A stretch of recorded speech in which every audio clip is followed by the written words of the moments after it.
Bonjour mes chers élèves, on va poursuivre les séances de révision de la production écrite, ici du module 4, qui s'intitule « S'entraider pour mieux réussir ». Mon projet d'écriture, je raconte un événement en rapport avec le thème « Solidarité » et je fais parler des personnages. Très bien, donc « S'entraider pour mieux réussir », on a fait ce tableau-là lors de l'exploitation du module numéro 1. Donc, s'entraider pour mieux réussir, on va parler quand, les différentes occasions qui se présentent en classe, à la maison, dans la rue, les catastrophes naturelles, exemple les inondations, le séisme, le raz-de-marée ou le tsunami et l'incendie. Comment on doit s'entraider pour mieux réussir? En unissant les efforts, en acceptant le travail en commun, en proposant son aide, en offrant aussi ses services. Voilà. Donc, une petite remarque, mes chers élèves, que la production d'aujourd'hui est en rapport avec le texte qu'on a déjà vu, le texte du module 4. Donc, un petit rappel. On a vu dans le texte précédent que la situation est très grave, que la famille a vécu des moments très difficiles lorsque l'eau a envahi la maison. On a déjà vu ça dans notre texte. Question 2. On a pensé que les voisins viendront en aide pour cette famille sinistrée, pour cette famille qui a beaucoup de problèmes, qui est en danger. Voilà. Maintenant, on va raconter l'histoire en produisant un récit dans lequel on va insérer un dialogue. Et voici la situation de production. Après cette forte pluie, la maison est totalement inondée. Les voisins arrivent en aide. Raconte l'histoire en 7 phrases au moins, mes chers élèves, en intégrant quelques répliques. Voilà.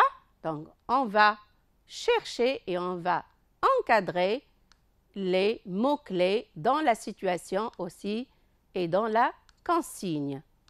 Très bien, voilà. Très bien. Dans la situation, après cette forte pluie, ici le mot-clé forte pluie, la maison est totalement inondée. On va parler de la maison qui était inondée, envahie par l'eau. Aussi, les voisins arrivent en aide. On a vu que les voisins peuvent venir pour aider cette famille sinistrée. Maintenant, la consigne. Vous avez 2 mots-clés. Raconte et vous avez réplique. Raconte et réplique, vous savez très bien, mes chers élèves, qu'on va produire un récit intégrant un passage dialogué. Donc, de 7 phrases, au moins, il faut produire au moins 7 phrases. Très bien. On va d'abord analyser la situation et planifier les différentes tâches à réaliser pour répondre à cette consigne. Très bien. La première question, quel est le type de texte à produire? Donc, on a vu 2 mots. On a vu raconte et on a vu dans le sujet réplique. Donc, on va produire un récit intégrant des répliques ou on peut dire aussi un récit intégrant des passages dialogués. De quoi on va parler dans notre sujet, dans notre rédaction, dans notre production? De quoi on va parler?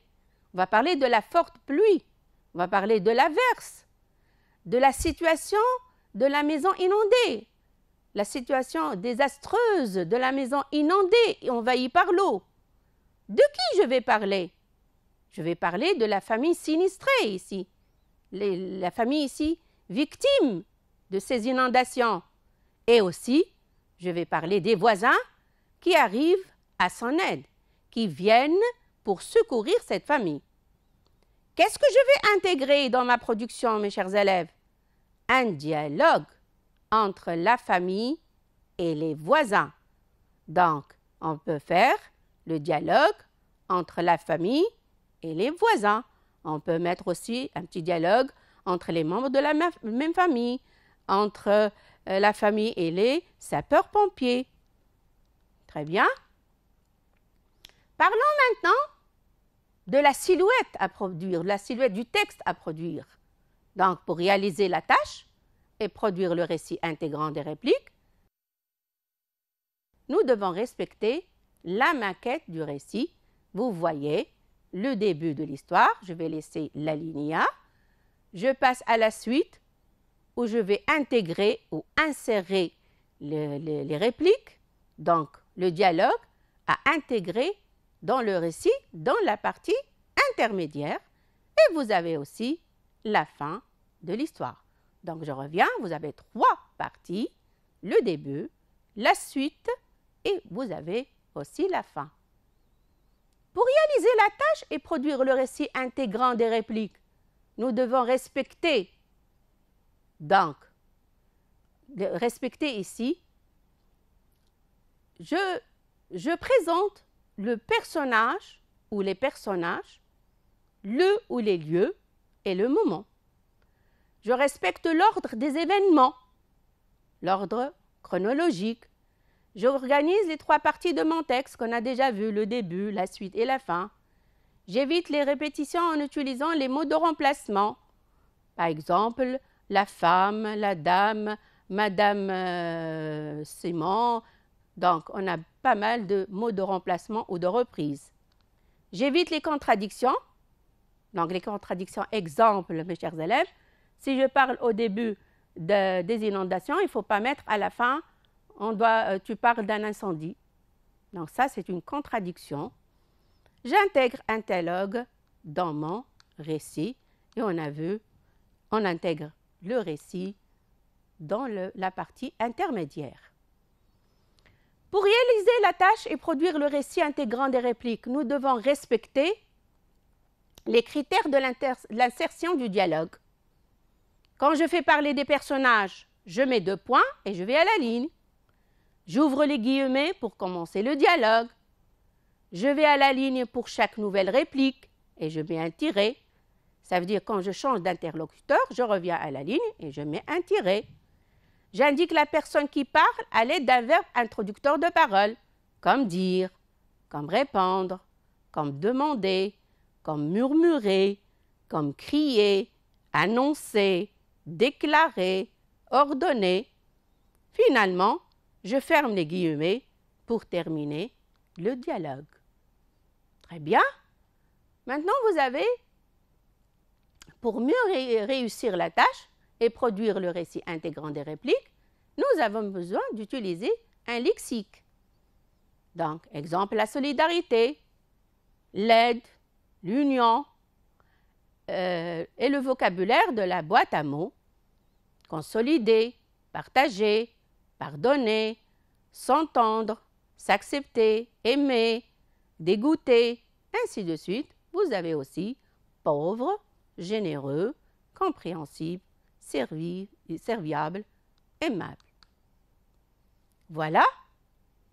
Pour mieux réussir votre tâche et produire le récit intégrant des répliques, nous avons besoin d'enrichir notre production par le vocabulaire et lexique approprié à cette situation. Vous avez ici pas mal de noms, d'adjectifs, des verbes, des slogans. On peut ajouter aussi des adverbes, des verbes introducteurs de parole qu'on a déjà vus. Par exemple, je commence par la première colonne. Non, ici, vous avez la maison, l'inondation, les voisins, nourriture, meubles, drame, désastre, solidarité, citoyenneté, catastrophe et ainsi de suite. Je peux utiliser des adjectifs comme désastreux, comme dramatique, comme grave, comme horrible, comme serviable, comme généreux. Je peux utiliser aussi des verbes comme s'entraider, aider, venir en aide, se précipiter, nettoyer, travailler, pleurer, perdre, s'inquiéter.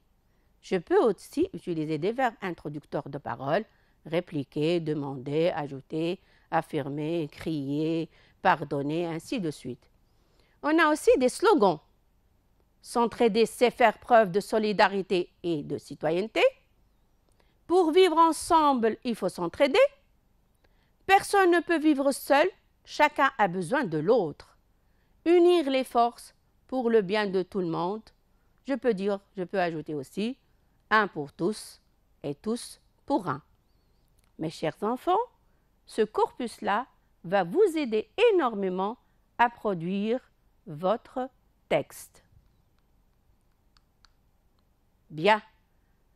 Maintenant, on va planifier notre production. On va présenter les personnages, le moment et le début de l'événement du récit ou de l'histoire. Puis, on a les grandes idées à développer. La première, l'état de la maison suite aux inondations. La situation est catastrophique, horrible. Il n'y a plus de meubles. La boue est partout. Vous voyez, on utilise aussi la phrase négative avec ne plus. Parler de la situation dramatique de la famille après cette catastrophe. Le père est triste, la mère pleure, les enfants tremblent de froid et de peur. La famille perd tous ses biens, ça veut dire ses meubles, l'argent, tout ce qu'il y a à la maison. L'eau a tout emporté. Il n'a rien laissé. La situation est désastreuse, catastrophique, dramatique. La famille a besoin d'une aide dans l'immédiat. Ça veut dire immédiatement, il faut de l'aide. Maintenant, on va passer à l'idée numéro 3, l'aide que les voisins ont portée. Unir les forces pour aider cette famille, nettoyer la boue, donner de l'argent, faire des collectes, donner un nouveau meuble, alléger la souffrance de cette famille, appeler les pompiers, aider les secoureurs, et ainsi de suite. Quatrième idée, insérer maintenant le dialogue. N'oubliez pas, mes chers élèves, les tirets, les guillemets, les verbes introducteurs de parole, et finalement, vous pouvez présenter l'état de la maison après l'intervention des voisins, comment ils sont venus en aide, comment ils ont nettoyé la maison, comment ils ont pu acheter des meubles nouveaux, ainsi de suite. Finalement, je vais parler du sentiment de reconnaissance des différents membres de la famille sinistrée. Maintenant, cette famille-là, elle va remercier tous ses voisins qui l'ont aidée. Insérez aussi un slogan ou un proverbe sur l'aide et l'entraide. Donc, vous voyez, qu'est-ce qu'on va mettre dans les 3 parties de notre production. Voilà maintenant le plan. Si je planifie, qu'est-ce que je vais mettre dans le début? Je vais laisser la ligne, le carreau vert ici. On va présenter les personnages, le moment et le début de l'événement, ou du récit, ou de l'histoire. On va développer clairement les idées. Des idées, on doit les développer et pour avoir ici un texte cohérent. Développer clairement les idées. Utiliser des adjectifs, des adverbes, des mots de reprise, des substituts. Respecter la progression des événements. Ne pas se contredire. Décrire l'état de la maison suite aux inondations. Après les inondations, on doit décrire la maison. Parler de la situation dramatique de la famille après cette catastrophe. L'aide que les voisins ont portée, les efforts déployés pour aider la famille sinistrée, nettoyer la boue, donner de l'argent, donner un nouveau meuble, alléger la souffrance de cette famille, faire preuve de solidarité et d'entraide. Insérer le dialogue. On n'oublie pas les tirets, les guillemets, les verbes introducteurs de parole. Donc, vous pouvez, je répète, vous pouvez faire le dialogue entre les différents membres de la famille avec les voisins, ou la famille aussi avec les sapeurs-pompiers, ou aussi les voisins avec les sapeurs-pompiers. Présenter l'état de la maison après l'intervention des voisins, comment la maison est bien propre, il y a des meubles nouveaux, ainsi de suite. À la fin, le sentiment de reconnaissance des différents membres de la famille sinistrés.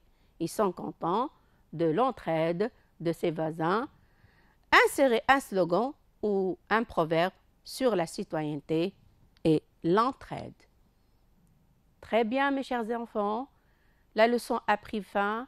Merci de votre attention et bonne chance pour le concours.